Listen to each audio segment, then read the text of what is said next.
And now to the reason why we're all here in sunny Brighton. The Labour leader, Jeremy Corbyn, who this morning is promising this will be a real conference whose decisions matter. So what exactly does he mean by that? He's with me now. Welcome, Mr. Corbyn. Good morning. Now, there's a great sunny mood here. You had a huge rally yesterday, and many more members are coming here than before. There is a great mood of optimism, and you have suggested that you could be in power as Prime Minister for 10 years. Are you getting a little over-optimistic, perhaps? What I said was we need at least 2 terms of a Labour government to start to address issues of poverty, injustice and inequality in Britain, and to build the houses that we need in this country. But you didn't win the election. What happened in the election was you got lots and lots of younger, university-educated, more metropolitan voters, and you got a lot of anti-Brexit or Remain-supporting voters. And the Tories held on in big numbers to older voters, pro-Brexit voters, more rural voters. You need to get that new group into your party somehow. How can you do that? Well, our vote went up actually in all sections of the community by differing amounts, but our vote did go up to nearly 13 million. We put on 3 million votes in the general election, and yes, there were some disappointments in some parts of the country, but you need another 60 seats. That's quite a lot. Yes, indeed we do, and I've been around 50 of them already. And the party is in good heart and good mood, and the people of this country are utterly fed up with injustice and inequality, pay caps and lack of investment in public services. That's fundamentally the message we were putting forward, and the resonance we got was huge. And I have to say, every commentator wrote us off in April, and in June they were eating their words. They certainly were, me included, I'm sure. Oh, no, Andrew, I exclude you from such considerations. Thank you very much. At any rate, you look at this morning's papers and you see more arguments inside the Cabinet over Brexit. It is in your interests, clearly, to have an election as early as possible. You suggested you could have an election by Christmas. Is that still your view? Well, I'm not in control of what the Cabinet falls out over of itself, but clearly it is really unsustainable that a government elected in June, when 2 crucial issues come up in Parliament last 10 days ago, come up on student fees and NHS pay cap, the Tories don't even vote.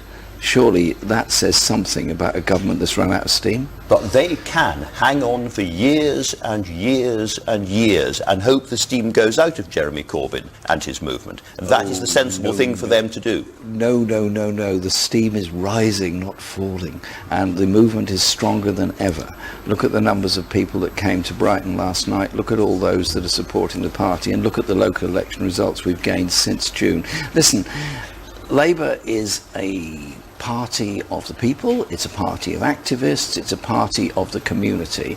And what is so exciting now is as we start putting more details into our policies, social policies, housing, transport, health and so on, is the numbers of people that want to be involved and have something very positive and very constructive to say. That's something that is pretty new in British politics, policy making in the open air. You have promised in terms this morning that this conference will be allowed to make policy. Labour Party members, unlike members of some other parties, will actually be able to decide policy. What I put forward to the National Executive earlier this week, and was endorsed again on Friday with more detail to it, is that we're having a democracy commission in the party, we're expanding the size of the National Executive, and we're looking at how we can open the party up much more and make conference the final decider of policy. So there has to be some structural issues addressed in the party, but that's fine. And I have to say it went through the National Executive with no opposition. So party members will be able to decide what happens. Yeah. Now, 66%... After all, they're the ones who've got to go and deliver it on the doorstep. 66% of your party members want to stay inside the single market. Will you listen to them? Of course, I will listen to them. What I would say is that the important priority is to ensure that we have a tariff-free trade access to the European market. Half of all our trade is with Europe. I would also say that we need to look very carefully at the terms of any trade relationship, because at the moment we're part of the single market, obviously.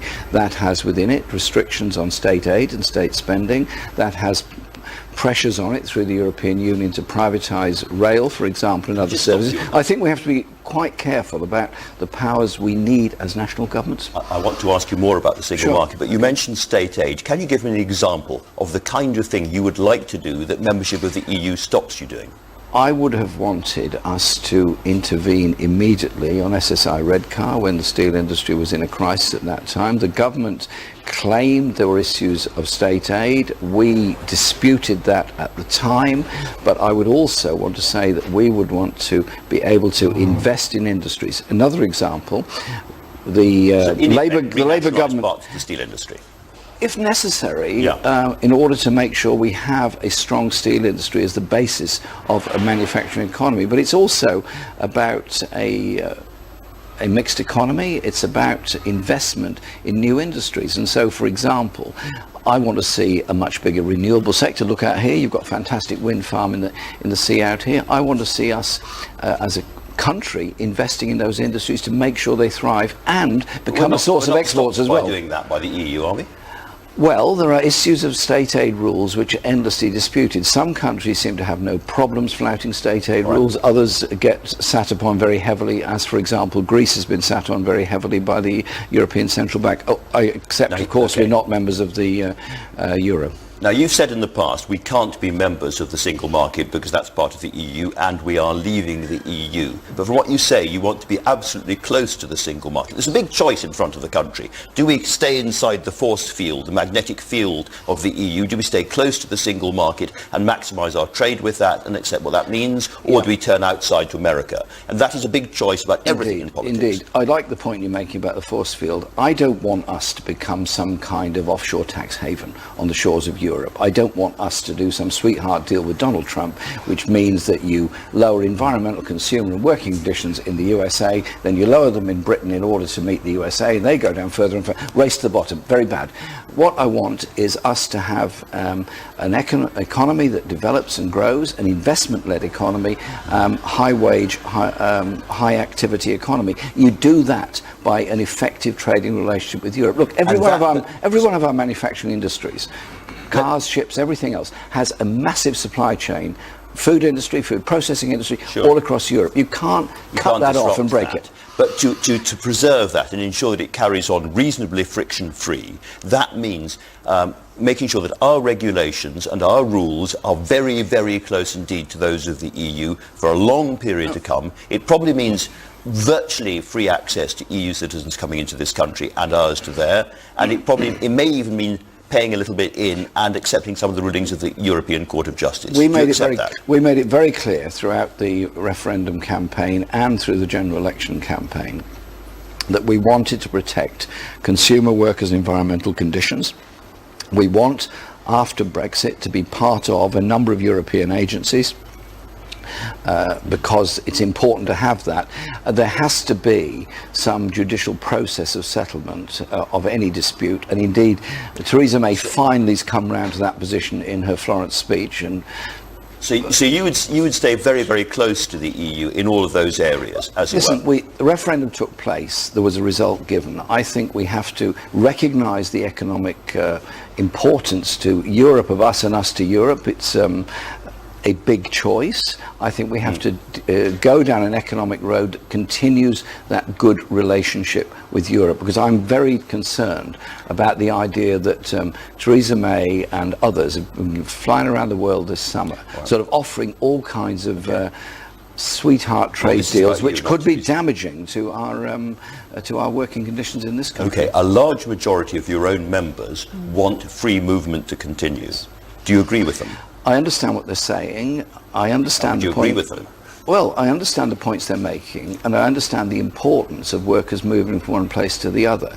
What I also understand is that there is an abuse of free movement by some employers who have grotesquely exploited some very low-paid workers. That has to stop. But we have to recognise that in the future, we're going to need people to work in Europe, and people from Europe are going to need to work here. There's going to be a lot of movement. You say that the Prime Minister's not clear. You seem even less clear yourself as to whether most people, after we leave the EU, will have free access to this country or not. I understand the point about workers, but what about everybody else? What, from outside of Europe? No, inside Europe. Well, inside of Europe, a lot of people are going to come and work here, and a lot of people from Britain are going to go and work there. There has to be an agreement on it and how it's achieved. Listen, go to any Airbus office, go to any Rolls-Royce place, go to any of those places. There are engineers coming from Europe on a daily basis and going back. All of that happens all the time. You can't stop that, and you shouldn't stop that. Okay, when it comes to the overall relationship with Europe, we're going to be pretty close. In terms of the transitional deal, the Conservatives have picked up the idea of staying inside the customs union and staying inside the single market for 2 years. After that period, do you want to stay inside the customs union? I think you have to stay in a transitional period as long as necessary. Could that be 10 years? No, I don't think so. I mean, I think it's impossible for anyone to put an absolute figure on that. I'm not quite sure where this 2-year figure came from. Yes, there has to be transition. We made that clear. Keir Starmer made that clear in the articles and statements that he wrote in August. When it comes to the politics of all of this, you want to bring down this Conservative government as soon as possible. Can you bring them down in the House of Commons over the Brexit issue? Well, we will challenge them all the way on all of these issues. Their relationship with the DUP is a strange one, to put it mildly. £1 billion given to pet projects for DUP in Northern Ireland, and then the DUP presumably supposed to be their close allies in Parliament. It doesn't look like it. We will challenge them because the pay cap, because of underinvestment, because of cuts in public service, inequality in Britain. That's what people out there are thirsting for, something a bit different. Let's come to the pay cap then. Do you agree with all those trade union leaders and all those public sector workers who say that because of where inflation is now and their historic position, a pay rise means a pay rise of more than 5%? What it means is a pay rise that deals with the current level of inflation, which is 3%. Running at just under 3% last month. It also means a recognition of the sacrifice they've made on the altar of austerity in the past 7 years. So about 5%. It's not unfair, is it? It's a reasonable pay rise is something they must negotiate, or the pay review bodies must reflect. But the idea that government should restrict that rise means NHS staff leave, means that many people... No, I understand that. But also... I still want to stick to this question of, is it 5% plus? Because that's what people in this conference want. That is what they're going to negotiate. See what they negotiate. It's not about government imposing things, it's about them negotiating. Right. What we both know perfectly well is that this Conservative government is not going to give all public sector workers, Mark Sawatka said it has to be everybody in the public sector, a 5% pay increase. They're just not going to do it. There is going to be a lot of argument and a lot of dispute this winter over that issue. What we also know, of course, is the government have changed the law so that you have to have a 50% threshold to have a strike on these matters. Do you agree with Len McCluskey that in this circumstance trade unions should defy that law and go on strike anyway? Trade unions represent their members. Trade unions are there to negotiate on behalf of their members, and they will be making protest actions and many other things over the winter. So instead of turning the blame on unions that represent their members, why can't we instead look at the way in which this government has exploited public sector workers over the past 7 years? I'm not putting the blame on anybody. I'm just asking you whether you agree with You seem to be Len putting the whole emphasis on the unions who are representing their members rather than the government, which is the cause of this problem. The unions are in a very difficult place because of this new law. I mean, Len McCluskey has made this very, very clear. Let me read you what he says. Well, this new law is something that is really unfair on the 50% rule. No MP, or very few MPs, get more than 50% of their electorate voting for them. Indeed, I think I'm one of the very few who has had that. And would you defy it? Len McCluskey says, I don't know if I'm going to jail. The reality is that the law is wrong and it has to be resisted. I dare say if you'd been interviewing Nelson Mandela or Mahatma Gandhi or the suffragettes, you'd be telling them they were breaking the law. The truth is, when a law is wrong, not only is it important to stand up and say so, it is our duty to resist. Do you agree with him? The point Len is making is that when governments try to control what unions can do, they get into a mess. The Heath government got into a mess, the Thatcher government got into a mess. Do you agree with him that it is the duty of socialists and the duty of trade unionists to defy this law? Andrew, your rights and my rights came because of protests historically in this country. You and I fully understand that. I agree with that. I suggest the way to deal with this now is for the government to recognise their problems they have created by making public sector workers pay the price of the chaos created by the bankers. What has happened to Jeremy Corbyn that you can't answer my What's question? happened to Jeremy Corbyn is he's the leader of the party and determined to lead this party and this country in the direction of social justice and equality and repeal. You're the straight talker. This is an absolutely crucial issue for trade unions up and down the country. It's a crucial issue.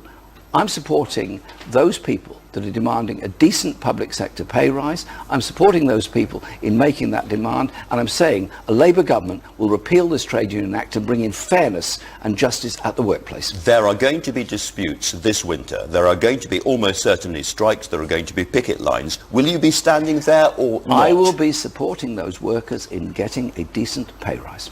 Even if they're going on strike against this law? I will be supporting those workers in getting a decent pay rise. Let's move on to another issue in the current economy. Have you ever taken an Uber?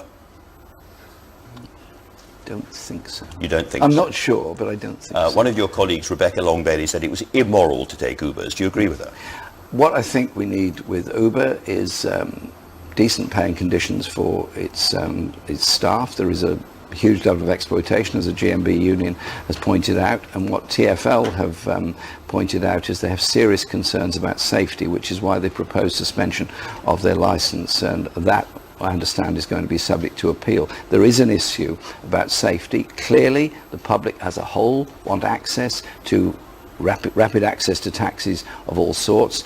It should be regulated. The public should be protected. Yes, 500,000 people have, as it were, lined up with Uber on this argument. Well, what they said is they want access to cabs, which is fair enough. I'm not sure that the same 500,000 people would support unfair employment practices or would not be concerned about the safety issues which TfL identified in their examination of it. But if Uber answer these points, you would be happy for Uber to carry on. This is the new gig economy. It's either going to go to court or they're going to mend their ways and make a new application, and TfL will have to reconsider it. But I do think there has to be proper regulation of the taxi service and licensing all over the country. There is a great sort of fight going on in the world, if you like, between the biggest global companies, very often the tech companies like Amazon and Google and Uber, on the one hand, and, as it were, democratic politics on the other hand. And it's very clear that you need as much political power as possible to rein in or regulate some of these big companies and make them pay taxes. And it has been the EU, above all with Google, that have led the way on that. And yet you're prepared for us to be outside the EU. What is the case for a democratic socialist being outside the big political group that is taking on the big forces in the world? We had a referendum result which gave us what we've got. Does that mean we can't work with a lot of other people on challenging global corporations, funneling their profits into tax havens?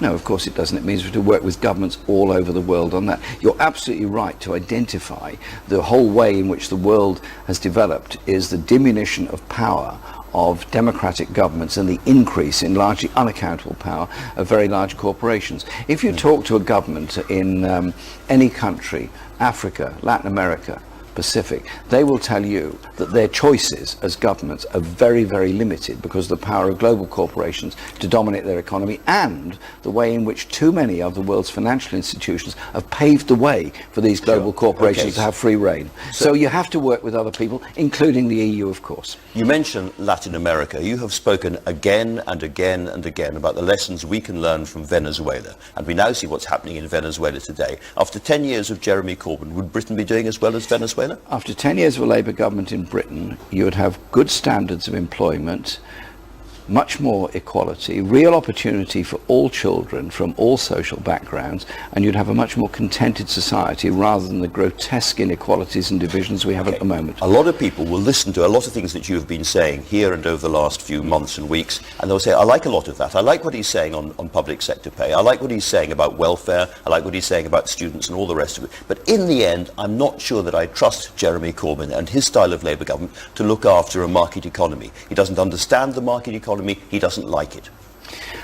we live in a mixed economy, and we would increase the public participation in that economy in order to ensure proper investment across the country. If you take the post-mining areas of Britain, precious little investment in 20 or 30 years, low quality jobs, low pay, real poverty there. That's because there's been a lack of government involvement, a lack of public involvement. So we will set up a national investment bank, we will have regional development agencies, we will invest in all those areas. We would not be cancelling Crossrail for the north, we would not be cancelling Midland Main Line electrification, we would not be cancelling electrification in the southwest. Wherever we look, you're spending more money, and yet the tax raises that you've talked about so far are pretty modest. Can I put it to you that if Vince Cable can be talking about a wealth tax, that's where the wealth in this country is congregated, not in incomes, but in property and in pensions and in wealth. Labour Party needs to start talking about a wealth tax. We put forward proposals which would raise corporate taxation and raise some taxes on the very wealthiest, and also to try and deal with the issues of tax avoidance and tax evasion and tax havens. And so I think we are certainly understanding of that, but we also understand the need for investment. If we don't invest, we've got the lowest level of investment in the OECD. Let's get on with it. Let's do it. But to do that, we need to raise the money to do it. Yes. We can't carry on borrowing in world markets forever. You raise the money, but investment brings returns. Investment brings advantage to all of us. Not investing means you have an economic downturn, you suck in more and more manufacturing and other imports. You then lower your tax income in the future. We can't stand still. We have to have an investment-led economy. And when it comes to getting that investment in, as I say, you need to raise the money. I've been researching the 1950s, and Churchill's Conservative government had much higher death duties and so forth than we've got at the moment. Why do we not go back to that kind of regime? Why are you so worried about taxing wealth as a source of that new investment? I don't think I'm worried about taxing the super rich and the super wealthy. What I'm looking at, first of all, is the levels of unpaid tax and evasion, and start with that and move on from there. But the objective surely has to be a stronger economic base for everybody in this country, and dealing with the waste of poverty and inequality. Through the extraordinary nature of the gig economy and the modern world, I'm able to tell you that a lot of people on Twitter are saying they're very surprised you can't answer my question about strikes.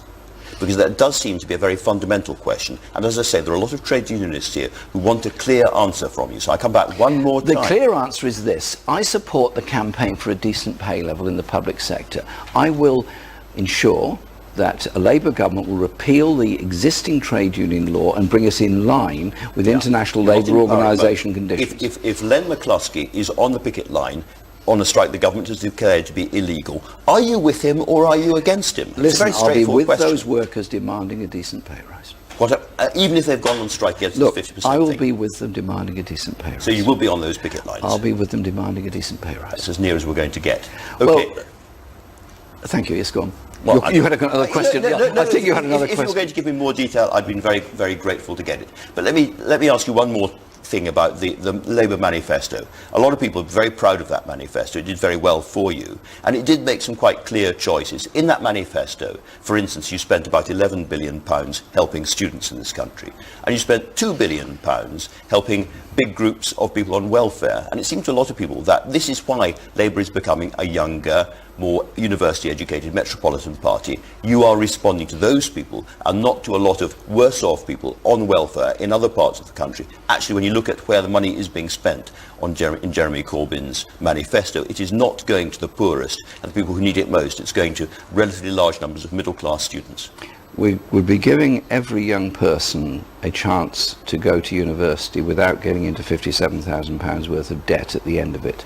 We would be putting £2 billion immediately into the DWP in order to deal with the awful effects of the £500 cap, and also the way in which people with disabilities are being treated. That would not be the end of the story, that would be the start of it, because we have half of the families with a disabled person as a member of the family live in poverty. There would be a lot more to do, because I am appalled at the levels of poverty amongst people, particularly people with disabilities. I've been coming to these conferences for a very long time. I've been coming so long I can remember when you and the people that you associated with were stuck in kind of pubs on the outskirts of Brighton, as it were. Now you're in the main conference hall on the podium, and all of those people who were in the podium back in those days, the Blairites and so forth, are looking quite lonely in these pubs and conference halls at the outskirts of Brighton. Is this revolution permanent? Well, Brighton is so full of people, I can't think anybody's very lonely at the moment, actually. I mean, they all seem to be... Labour MPs who look so. Lots of people are having lots of chats and lots of conversations, recognising there's a big movement out there. 13 million people voted for us in the election because they're fed up with the way in which this country is run for the benefit of a pretty small minority of very wealthy people. OK, Jeremy Corbyn, thanks very much indeed. That's all from Brighton. We'll be back next week in Manchester, where our guest will be the Prime Minister, Theresa May.